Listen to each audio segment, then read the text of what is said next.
Hey everyone, welcome to your next photo project. For this, you're going to be creating your own little mini DIY studio, and you're going to create one stunning photo of an object to turn in. So I'm going to walk you through every step. This first video, we're going to talk about some of the things that you're going to need to gather and think about before you start the project. So let's get going. Alrighty. Now, the first tip I want to give you guys is actually where you're going to do this. I definitely suggest you do this indoors. You don't need a huge space, but you do want to have a space where you can set things up and you can leave them set up for, while you're doing this project for the next week or two, so that if you get maybe frustrated, you could step away for a minute. If there's some other issue, like you think you finished the project and then you go to edit it in Lightroom and there's something wrong, like maybe your focus isn't on, then you can go back and reshoot it without having to set it all up again. And another really big reason to do this indoors is because outdoors the light and the weather changes so fast. So you don't want to be really getting into this and then all of a sudden it gets really gloomy outside or really sunny and then the whole thing changes. So you definitely want to do this indoors. For this, I'm actually going to be using this table I have back here. It's just about a 3-foot by 3-foot particle board table I rescued from a trash pickup one time.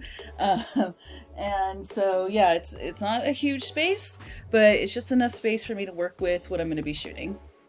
Alright, so the first thing that you really need to do is pick your subject. So for this project, you want to avoid anything that is clear glass or metal. There are some really special techniques for shooting these materials, and that's not something that we're really going to cover here. That's something that you can learn in your commercial photography class. Now, don't choose something that's too small unless you have a macro lens. You want your subject to be large in your frame, and one way to check is if you think you have your object, go ahead and just take a photo of it. Make sure that it's filling at least 50% of your frame, so it's pretty big. Put it right in the center, put a little bit of space on each side, focus, take a photo. Once you take the photo, zoom in on where you focus, and if it's nice and clear and in focus, then it's good. Your camera will be able to focus at a closer place with it. If there's an issue, if it's not in focus, then you might want to think of looking for a slightly larger object. For this, I'm gonna be shooting one of my little stuffed animals, my little unicorn owl. So yeah, I did exactly that. I took a photo of it. I left a little bit of space on the bottom, on the top, and the sides. I made sure I focused on the most important part, which with any type of portrait, which I consider this a portrait since it has eyes, it'll be the eyes. And I took the shot and zoomed in, and the eyes were nice and in focus, so I know that the lens I'm using can get as close as I want and get a good photo. Okay. Let's see. Now, for the actual object, this can really be whatever you want. Again, pretty much everything gets photographed, especially if it's something that's bought. If it's a product, it's been photographed before, so why not? This could be, food, shoes, a purse, I don't know, anything you want to shoot is going to work for this project. I hope I don't regret saying this later, but I'm pretty sure anything that you could shoot. Again, you don't want to go too large, you don't want to do a car that takes a special studio, but something that's, about this size, maybe a little bit bigger, maybe a little smaller if you have a macro lens. All right. But yeah, it really depends on how much space you have. If you want to do something huge, then you need a lot bigger space and bigger lights. That's not what we're doing. Concentrate on something a little smaller. All right. Next, gather your materials. So we need to be thinking about the surface it's going to be sitting on and the background. Okay, so you want to look for materials and surfaces that are going to complement your object. So for example, let me just show you what I'm going to be using for mine. This is cute and glittery and bright colors. So I'm going to actually be using this wrap thing that was in my closet. you know, it's purpley. It's not as bright a color, so I think it's going to work well with it. But it's still like, you know, a fun color. But yeah, not nearly as bright as this. So I think that's gonna look pretty cool. Yeah. Now, one thing that I do need to consider, because I'm using fabric, I need to make sure that it is clean and that I'm going to go ahead and iron it out. We don't want to have anything that's distracting from our main subject. So yeah, we want to make sure that our backgrounds look good. You can also, if you want to keep it super simple, you can buy what's called foam core. Now this is pretty cheap. You can usually find it at like Target or Walmart or you know, craft stores and stuff. Now these ones are dirty. These have been used quite a bit. If you're gonna use it for your background and your surface, you want to buy brand new clean ones so that you don't have anything distracting. But yeah, you could do something like this, because then you could set it up like that, right? And create a surface and a background. You don't have to stick with white. You could do black. You could do a different color. It's really up to you. In fact, I've seen some photographers use things like the back of a cookie sheet, because it has kind of a nice texture. Now, this might be a little advanced for this class because we are working with metal then, but this is just an example. Like, walk around your house, open some drawers, look at different things. What could you use? Find some good wood textures? I don't know. It's really up to you, and it's up to your object. You want something that's going to work well. All right, so next, and probably one of the most important, is your lights.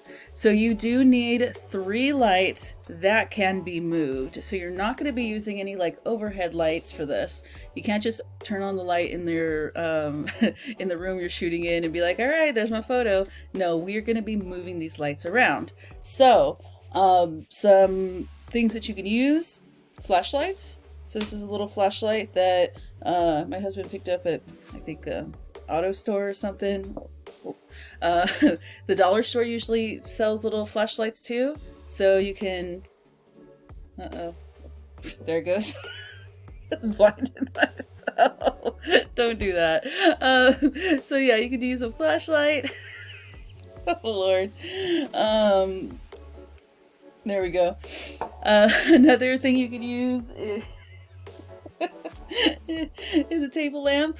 So I've used this table lamp in other things before you guys have seen. So this is really nice because, you know, I can bend it whichever way I want and it's gonna stay. So this one is really helpful. I'm gonna use this as my main light, actually. And for my third light, I'm gonna be using this floor lamp. So, you know, this is going to depend, because this is on a table. I'm a little higher, so the floor lamp I think is going to work. I think I might have to add some extra reflectors.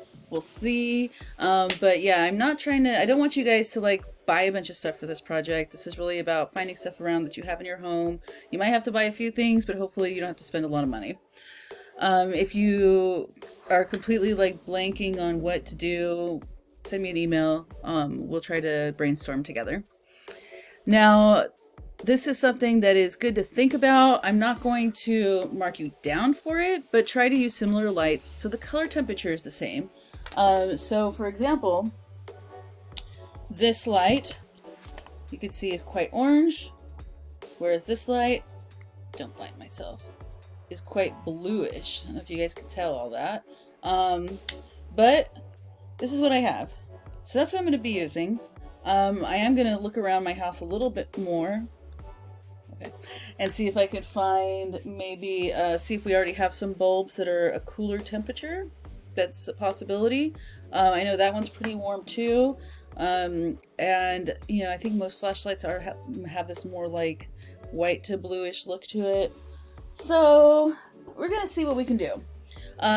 Like I said, it's gonna look better if you have all your lights are the same color temperature, but this is DIY. You guys, this is your first time doing a studio type of shoot, so I'm not going to mark you down if you weren't able to do that. Just try. Okay. Next, let's talk about reflectors. So you will need at least 1 reflector, but you may need more. I would suggest finding 3 or 4. Again, so reflectors can be, you know, our whiteboards, our foam core. It doesn't have to be foam core. It can just be a white cardboard. Did you get something in the mail recently? Maybe that was in a white box. You know, just regular white pieces of stuff. If it's white, it's going to reflect. So that's what you need to look for. Another option is if you have like brown cardboard and you have white paper, you can tape the paper on there. If the paper's kind of thin, I would suggest taping maybe 2 or 3 pieces so you get a really nice white. You have some spray paint in the garage, spray paint a piece of cardboard. Another thing you could do is, you can create a silver reflector. That's right. By taking a piece of cardboard and wrapping some foil on it, that's going to reflect light really well too. And it's going to add a whole different kind of look with the silveriness, but it's really fun to play with. So anyways, again, I suggest finding at least 1 reflector, but it'd probably be best if you had a couple more to play with, in case you need to start bouncing some more light around. Okay, next is diffuser material. So you may want to diffuse your light. And this one's pretty easy. White bag. White bag should work. Look for something that does not have writing. So I have writing on the side here. So if I use this as a diffuser material, I'm going to make sure I put my light through the area that has no text, because I don't want any kind of shadow from the text shining on, right? So yeah, I want to make sure I do this. Another thing you can do is white tissue paper, which we use for gift wrapping. I think I bought like a pack of 30 sheets from the dollar store not too long ago. So yeah, cheap, easy. And last but not least, you are going to need a tripod. So if you don't have a tripod, you'll have to create some kind of stable surface that you can move so you can prop your camera up, like a stool or a stack of books. For this project, you're going to want to set up your camera, and then you're going to be adding lights and moving things around, and how the photo looks is all dependent on what the camera sees. So making sure you can keep your camera completely in the right place, in the same place I should say, is going to make this project way easier. If you try to hand hold it each time, you're going to probably get frustrated. So figure out something, if you don't have a tripod, again, some kind of stable surface. And last but not least, you can get creative and look for other objects to add to your scene to make it more interesting. So for example, for my little owl, I'm going to, I went into the garage and looked through the Christmas decorations and found this garland. So I think I'm going to try to make a little nest or wrap them around with it or something. I have some plants back here, so I think I might add a couple plants in there. I don't know. Yeah, so look for some stuff that you could play with so you could add to the composition and add to the interest of the photo.